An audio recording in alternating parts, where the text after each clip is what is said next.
COVID-19 akan diperlakukan seperti flu biasa. Bukan Nitya yang ngomong ya, yang ngomong adalah Menteri Kesehatan Singapura. Walaupun tetap protokol kesehatan jadi kunci, seperti menggunakan masker, menghindari kerumunan, dan juga vaksinasi. Dengar statement begini, langsung dong warga plus 62 komentar.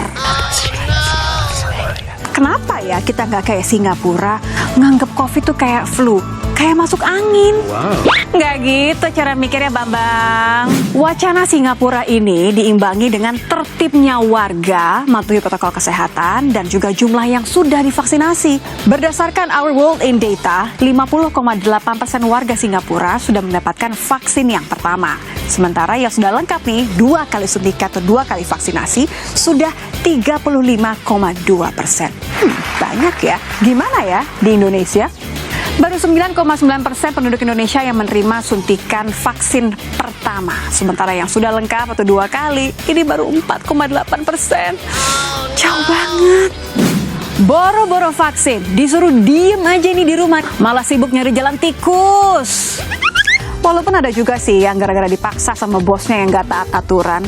Atau heboh, beli ini itu, sampai-sampai harganya melangit, naik tinggi di pasaran. Jadi nggak heran ya kalau 3 bulan terakhir kasus per hari ini melonjak tinggi. Oh, no. Pada 15 Mei tercatat ada 2.385 kasus per hari. Sementara di bulan Juli kasus per harinya bisa sampai 20.000 hingga 30.000 kasus lebih per hari. Ini artinya kasus harian melonjak hingga 1000% lebih. Mungkin kamu merasa kuat, sehat, atau bahkan sok hebat. Tapi bapak, ibu, kakak, adik, atau anak yang lebih kecil di rumah bisa jadi korban.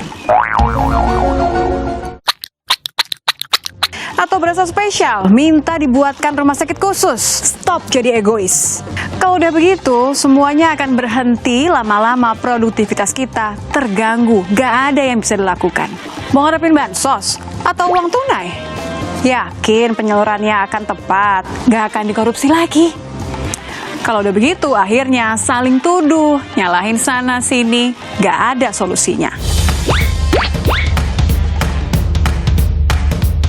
Ingat kawan, waktu itu bergerak maju. Jangan sampai kita malah mengalami kemunduran. Ada banyak orang yang bakal dirugikan kalau kamu hanya bertindak suka-suka. Ini saatnya kita saling bantu sesama.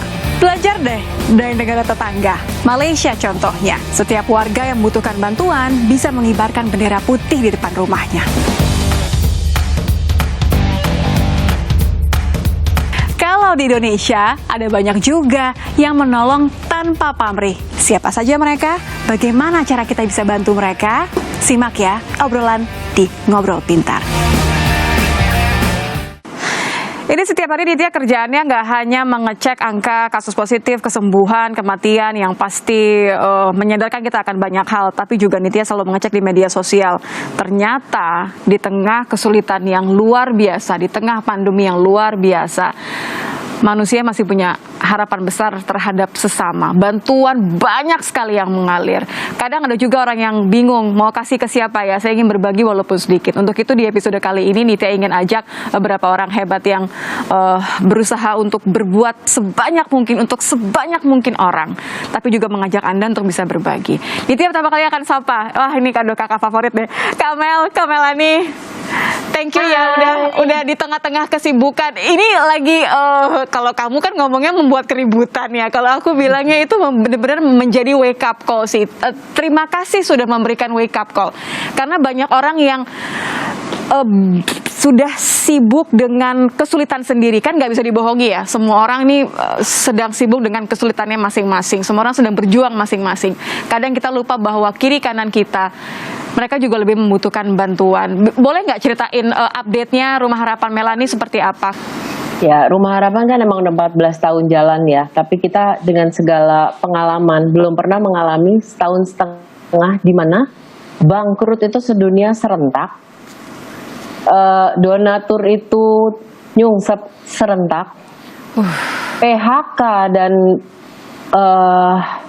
kesulitan, kemiskinan terjadi serentak sedunia. Ini sedunia loh. Biasanya kita ngomong per pulau, per negara, per apapun gitu ya. Jadi bener ya gitu. Donatur pun memang tidak salah gitu. Gue berkeliling itu ngelihat namanya panti asuhan, banyak panti asuhan sekarang hanya makan beras, nasi, karena mereka dapat donasi beras.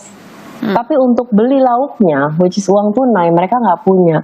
Dan gue kembali melihat kasus-kasus yang makin menyedihkan, gimana anak bayi nggak bisa ASI, nggak bisa beli susu, akhirnya dikasih air gula apa air teh. Hanya untuk bertahan hari itu ya? Iya, BPJS tidak lagi berlaku, bukan dari BPJS-nya, tapi mungkin dulu orang tuanya dibayarin oleh kantor atau perusahaan dia, tiba-tiba dia ya kena PHK udah setahun, akhirnya nggak ada yang bekerja, cicilan tidak lagi terbayar. Kita sering banget dapat telepon yang kita harus keluar malam ini Kak dari kontrakan, dan besok paginya memang ketemu kita di halamannya ini ya, apa Mart atau memang ada mereka di situ. It hurts. Dan itu jumlahnya banyak ya Kak? Banyak. Tadi pagi mulai lagi kan kita buka ini ya, kita bikin laporan, kita biasanya terima kasus tuh per 50 apa per 100 karena kita kan harus verifikasi dan segala macam. 100 itu bisa keisi dalam 2 jam. Dan itu Aceh sampai Papua gitu benar-benar. And it's the smallest thing yang tolong Kak kirimin kita beras sedikit aja.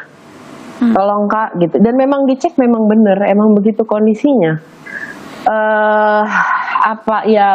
Apalagi ya susah ya mau ngomong ya, memang seperti itu kondisinya. Di satu sisi itu, di sisi lain banyak juga yang mau membantu, tidak tahu mau kemana. Tapi shockingly banyak juga orang yang nggak percaya, masa sih Mel sampai segitu-gitunya. Berarti kan ada sisi yang tidak terdengar di beberapa orang gitu.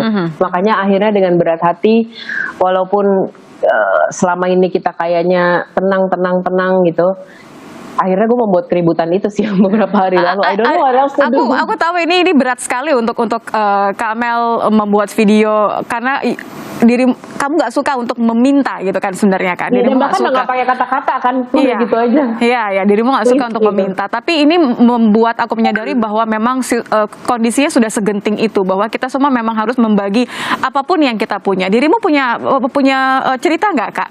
Kan nggak semua orang bisa memberikan dalam jumlah banyak, apalagi dalam kondisi seperti ini. Ada nggak cerita-cerita mungkin yang bisa wake up call?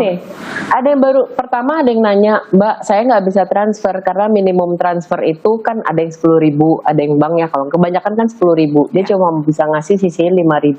Aku bilang gini, kalau uang kamu 10.000 aja nggak cukup buat kamu pakai buat kamu aja dulu. Atau terdekat kamu jalan keliling rumahmu, pasti ada yang butuh di sekitar rumah, ya kan? Daripada lo memaksakan 5.000 terus ongkos transfernya, aduh udahlah gitu. Barusan ada yang nganterin mie instan 2 bungkus pakai motor. Kayaknya dia memang sekalian, entah dia dulunya pekerja ojek online atau apa gitu ya. Ya itu dia nganterin mie instan 2 biji. Ini yang tersisa ada yang pernah donasi ke saya Kak kemarin, saya mau bagi aja ke sini. Pengen gue balikin sih rasanya ya, maksud gue. Tapi again, sorry ya, kadang 14 tahun lebih banyak mereka yang susah, lebih yang paham berbagi. Dan lebih mudah paham betapa rasanya menjadi susah. Ketimbang gue harus menjelaskan itu ke yang orang nggak mengalami itu. Jadi pada saat bergerak seperti ini, mereka yang paham ada rasanya di situ. Ya kalau perlu piring yuk sama-sama aja, it's okay. Yuk kita makan sepiring bareng-bareng. Mereka lebih gampang untuk ngerti kondisi itu gitu. Sedih banget ya bahasanya. Ya gitu sih. Iya. Artinya sekarang bukan lagi soal jumlah ya Kak ya. Ini soal empati kita, bagaimana kita paham bahwa satu hari itu harus dilalui. Kita nggak perlu bicara soal donasi yang besar, tapi apa yang bisa kita lakukan untuk membantu satu orang saja untuk satu hari itu saja. Mungkin seperti itu kali ya Kak ya. Iya, kalau sekarang orang mungkin visinya udah bukan nabung, tapi bertahan hari ini tuh gimana caranya sih? Udah kayak begitu gitu nih, kayak tadi dibilang kan ya, mungkin mie instan 2 bungkus terlihat kecil, but do you know kalau mereka cuma sekeluarga berdua apa bertiga tuh masih ada lagi yang ngomelin gue tuh kan gak sehat Mel ya. I wish gue bisa kasih makanan sehat ya, cuman idealnya kan juga gue begitu ya, ngasih kan benar-benar ASI, sayur, pengennya mah begitu. Tapi hari ini yang ada 2 bungkus itu mereka bisa survive sehari, lumayan gitu. Berarti Rumah Harapan Melani benar-benar membuka pintu selebar-lebarnya untuk apapun yang ingin dan bisa orang berikan untuk sesama ya. Selama kalian juga udah memastikan sekeliling kalian sendiri udah aman dan kalian sendiri juga sudah aman. gitu. Jangan terpancing, wah gue donasi ke sana, gue juga mau donasi, totalnya lo sendiri tidak cukup, atau ada yang lebih dekat tetangga lo atau kompleks lo sendiri, berantakan gitu. Ya, itu cara masing-masing lah ya. Artinya kalau misalnya sebenarnya yang Nitya suka adalah gini Kak Mel, karena kadang orang ada juga yang ingin berbagi, tapi dia tidak tahu harus kemana gitu kan. Karena ini masalah pertanggungjawaban juga. Ada juga orang-orang yang menyelewengkan uang-uang yang didonasikan oleh orang gitu. Pertanggungjawabannya sendiri bagaimana? Bagaimana untuk menjaga trust itu? Kita laporan itu setiap kali sangat terbuka ya, walaupun gue yakin yang kali ini needs 3-4 months kali ya, karena kita masih ada sekitar 8.000 WhatsApp yang belum kita bales. Wow. 8.000 WhatsApp, dan kita mengurangi dari 9 orang jadi 3 orang sambil packing, sambil terima donasi, sambil apa gitu ya. Itu jadi kita benar-benar butuh waktu, sementara kita lagi nggak bisa ke bank untuk print out dan ini dan itu. So, kita akan posting seperti biasa di semua media kita, di Kita Bisanya, di Facebook, di Instagram, kita sebentar lagi page yayasannya akhirnya kita memutuskan untuk bikin web page lagi yayasan sendiri. Akhirnya, ya. Akan ada semua di situ. Oke, jadi semuanya juga bisa jelas melihat gitu ya bahwa ini sangat-sangat Rumah Harapan terbuka. bisa bertahan 14 tahun karena trust orang juga ya. True. Karena trust orang gitu. Jadi kalaupun nanti ada misalnya dari donatur, kemana sih Kak waktu itu? Oh silakan aja samperin langsung, orang yang lo bantu juga kita nggak masalah kok. Dicek ya. Yang juga menarik waktu itu Kamel sempat bilang akan dengan senang hati menerima uang begitu ya. Tapi ternyata ada banyak orang yang lebih memerlukan barang. Karena kan sebenarnya tidak hanya mereka yang terdampak pandemi, tapi juga memang seperti tadi ada anak-anak yang mereka dalam kondisi kesehatan yang luar biasa sangat-sangat buruk begitu ya, sangat-sangat buruk. Apa biasanya kalau kita boleh preferensi nih, ibaratnya kalau Kamel sekarang bisa ngomong ke orang yang nonton Ngopi, apa barang-barang yang paling diperlukan saat ini? Yang paling diperlukan itu yang pasti kita dulukan adalah pasti balita, anak bayi baru lahir dan lansia. Itu udah pasti mereka di apa ya, even di kesehatan tuh mereka yang termasuk di bawah. Semua keperluan bayi, mau itu susunya atau pampersnya, lansia juga demikian, obat-obatan untuk lansia, dan yang pasti sih sembako. Orang butuh makan. Ya, itu akan selalu berguna ya, akan selalu bermanfaat. Yes. Dan itu barang dasar yang sekarang jadinya sangat mahal, betul. Oke, terakhir Kamel, boleh mengucapkan sesuatu untuk orang-orang yang memang sudah berbagi atau mungkin yang ingin berbagi, apa yang Kamel bisa katakan kepada mereka? Terima kasih buat semua yang udah berbagi. It's shocking to know bahwa banyak banget yang donasi itu. Kemarin gue baru menemukan ternyata lagi berjuang dengan COVID juga. It's shocking. Gue sangat menghargai itu. Terima kasih. Tidak ada membantu kecil atau besar, yang ada hanya membantu. Jadi kalau mau buka semua medsos gue atau Rumah Harapan Melani, ada caranya. Bahkan kalau kamu mau ngajuin bantuan, ada caranya di situ. Ini saatnya rakyat bantu rakyat sih. Yang penting kita belum ada di posisi kita yang bisa perlu didonasiin, berarti kita masih bisa kasih donasi ke orang. That's true. Ini bukan lagi saatnya untuk bertanya kemana negara, kemana pemerintah, apa yang bisa kita lakukan saja kiri kanan. Oke lah, mungkin nggak memilih yayasan tertentu, tapi cek kiri kanan, apa yang bisa kita lakukan, apa yang bisa kita bagikan. Spiring berdua deh Kak, ibaratnya gitu ya. Iya, betul. Oke, Kamel terima kasih. Salam untuk seluruh tim Rumah Harapan. Luar biasa dedikasinya. Mudah-mudahan dengan hal ini semakin banyak orang yang tahu bahwa dalam keadaan tersulit sekalipun kita masih bisa bertahan selama kita bergandengan tangan, ibaratnya gitu ya. Kita bersama-sama melewati hal ini. Tidak ada yang besar, tidak ada yang kecil, yang ada hanyalah niat. Tuhan tidak menghitung berdasarkan angkanya tadi kalau kata Kamel. Terima kasih Kamel, tetap sehat ya Kak ya. Jaga-jaga kesehatan. Mudah-mudahan kita bisa bertemu lagi ngobrol soal good news lain, berita-berita baik dari sesama ini. Terima kasih Kamel. Selamat melanjutkan aktivitas kesibukannya. Nitya masih akan undang lagi beberapa orang yang luar biasa yang menggerakkan banyak hati untuk berbagi untuk sesama setelah ini.